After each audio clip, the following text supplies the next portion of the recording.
voilà en vallée d'Orlu, toujours. C'est la deuxième fois que j'y reviens ces temps-ci. Sauf que aujourd'hui, plutôt que d'aller vers le sommet de la dent d'Orlu, je vais plutôt à la réserve d'Orlu. Donc comme l'indique son nom, réserve naturelle. Derrière moi, il y a des jolis sommets enneigés. On peut reconnaître le pic de Rocantou notamment. Et puis aujourd'hui le programme c'est donc un léger dénivelé, pas très élevé puisque je vais aller jusqu'à 1500 mètres environ.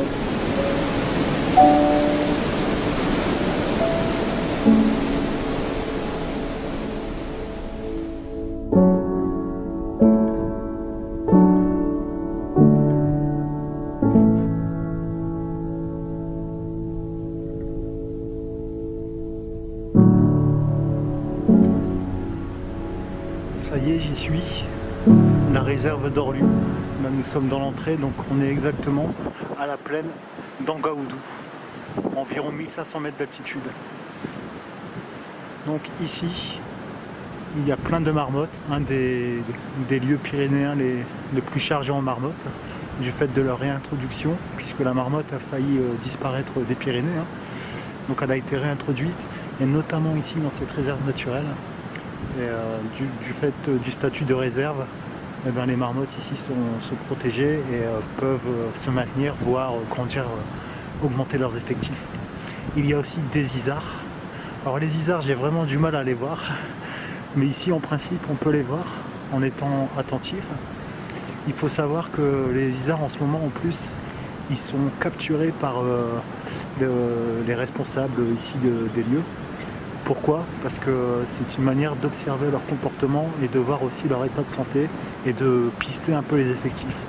Donc à partir du printemps, à mi-avril jusqu'à mi-juillet, ici il y a des pièges un peu partout, des filets pour mettre des colliers sur les isards et prendre aussi des mensurations, des mesures, etc. Là je vais essayer de ne pas faire trop de bruit parce que il peut y avoir des marmottes alentour. Je vais essayer de glaner quelques images et j'aime bien observer les marmottes. C'est un animal vraiment fort sympathique. Et pour info, ici l'été, je suis déjà passé plusieurs fois. Et tout au fond, dans les hauteurs, au fond vers la gauche, dans les hauteurs, il y a le refuge d'Ambeiz. Donc il y a un des refuges les plus connus du coin.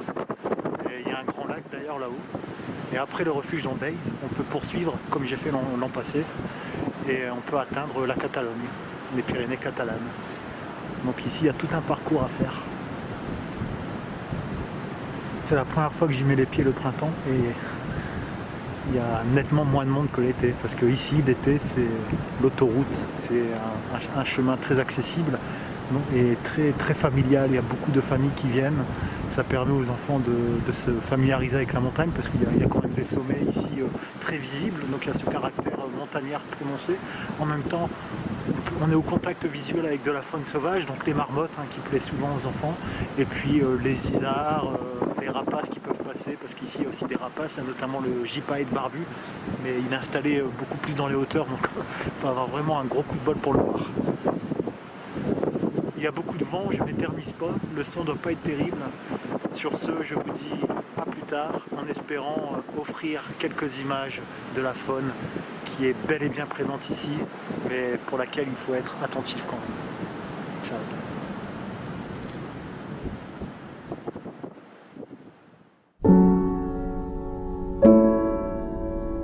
Au bout de quelques pas, et avec un peu d'attention, des marmottes sont déjà repérables.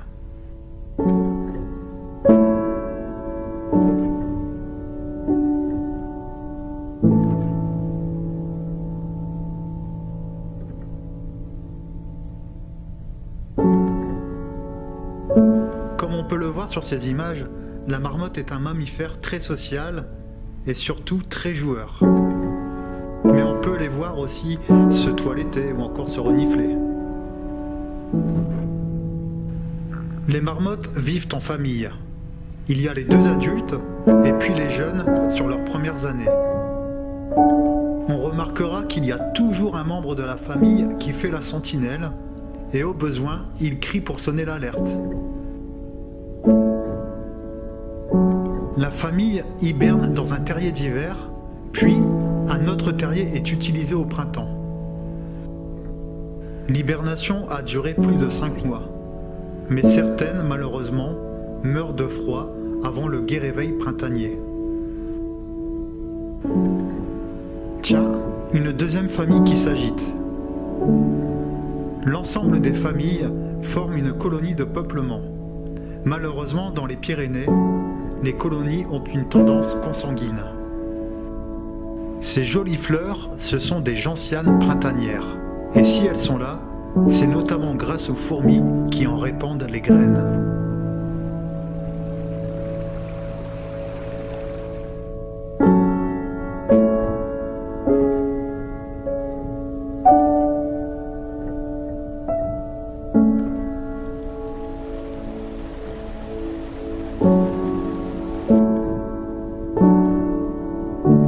Et voilà, des isards en vue. En fait, ils sont nombreux alentour. Les isards vivent en groupe, et c'est ce qu'on appelle des hardes.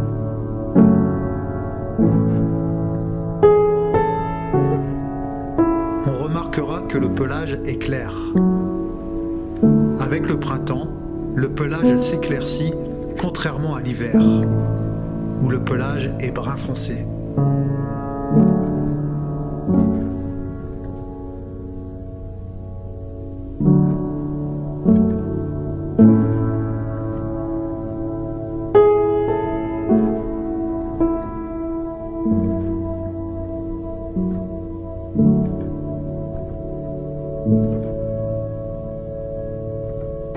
Comme prévu, il y a des marmottes à voir et il y a aussi des isards. Les isards, c'est très surprenant parce que c'est la première fois que j'en vois autant comme ça par petits groupes aussi bas. Et là, il y a un groupe pas très loin. Alors il faut que je zoome avec la caméra pour bien le voir, mais il n'est pas très loin. Il est là-bas.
À côté du torrent. Alors aujourd'hui il manque quand même des troupeaux parce que l'été ici c'est beaucoup de troupeaux, hein. Les vaches, surtout les vaches en fait, quelques chevaux je crois. Là il n'y en a toujours pas. En tout cas c'est nickel pour faire une petite sieste. Donc là je profite de l'atmosphère sonore, de la vue, petit repos. Et après je repars en espérant glaner de nouveau des images de la faune. A plus tard.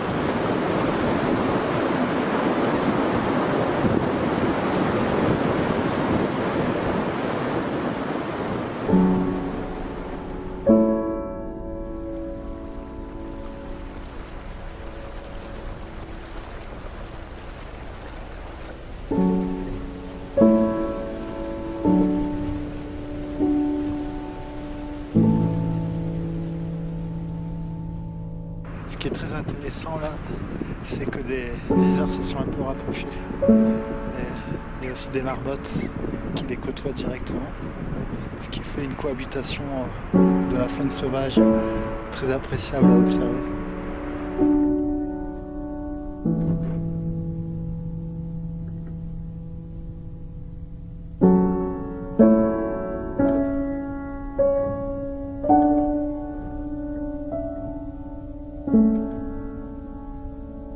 Tiens, un mâle se frotte les cornes contre un arbuste. En fait, c'est parce que derrière les cornes, il a ses glandes. Ça permet de marquer le territoire.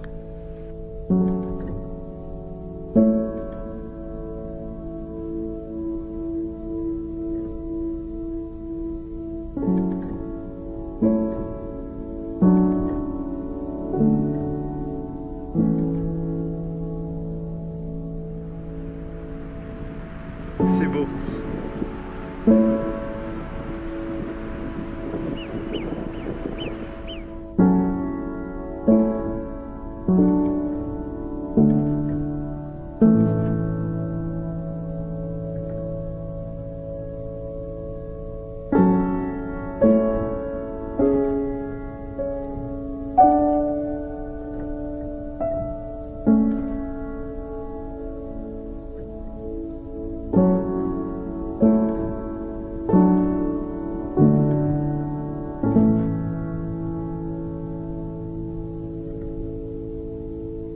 Je me suis fait griller, je crois. J'ai pas envie de les faire déguerpir. Donc je reprends le chemin. Ça commence à se couvrir en plus. Donc il me reste à glaner peut-être encore des marmottes sur le chemin du retour. Car là, ça y est, le retour, c'est parti. Donc il va falloir profiter de ces derniers instants dans ce milieu sauvage, bien dépaysant.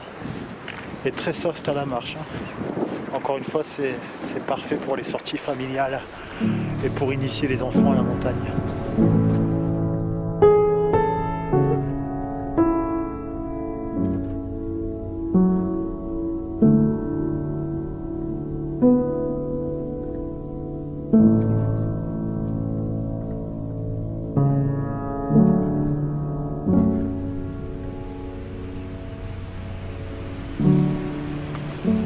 Je discutais un peu là avec deux personnes là, chargées de la capture des isards. J'ai pas demandé, mais j'imagine que ces personnes sont salariées.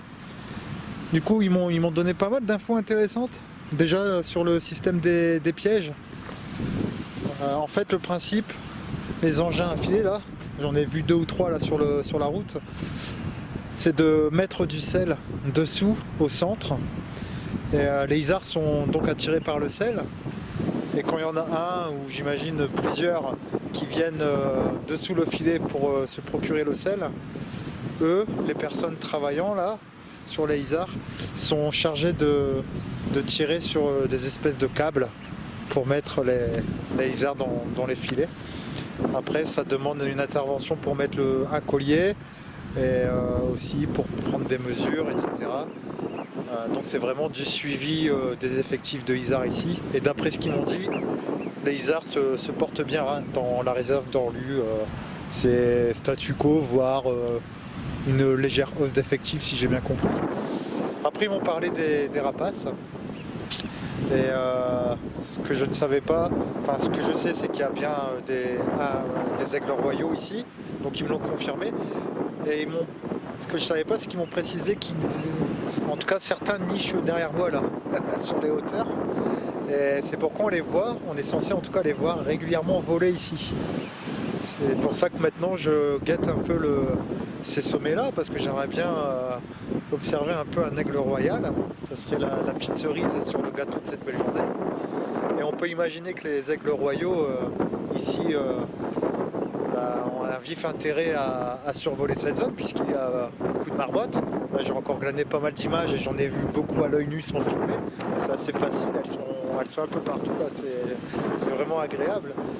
Et pour les aigles, ça c'est du pain béni, parce que les aigles peuvent se nourrir de marmottes en fait. Donc il arrive que les aigles capturent des marmottes comme ça. J'ai jamais vu ça de mes propres yeux, mais ça doit être impressionnant à voir.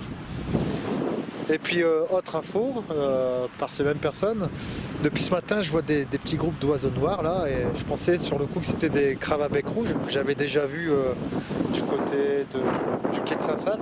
Mais en fait ils m'ont dit que c'était plutôt des chauquers à bec jaune. Donc la différence c'est le bec quoi, la couleur du bec. Donc je regarderai mieux les images que j'ai prises tantôt.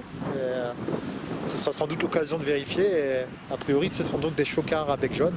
Et il y en a plusieurs là depuis ce matin. On se revoit à une prochaine expédition. Là c'était une petite sortie entre deux grisailles. En tout cas je vous dis à la prochaine. Ciao.